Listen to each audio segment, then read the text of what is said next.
Sebuah video TikTok unggahan akun @tidiakbar viral di media sosial setelah memperlihatkan seorang bocah menangis di pinggir jalan sembari memegangi perutnya. Pada detik awal video, terlihat seseorang yang sengaja memberhentikan mobil saat melihat seorang bocah duduk di atas trotoar. Pengendara ini lantas sengaja memberhentikan mobilnya dan memutuskan untuk langsung menghampiri sang bocah.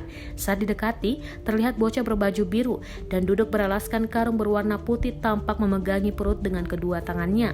Saat ditanya alasan kenapa dirinya memegangi perut, ia menjawab karena belum makan sejak pagi hari.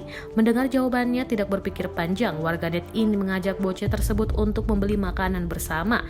Di akhir video terlihat bocah ini tidak sendirian di lokasi tersebut, namun dirinya bersama sang adik. Hingga Senin 31 Agustus 2020, video ini telah dinonton lebih dari 1,8 juta kali dan menuai komentar beragam dari warganet lainnya.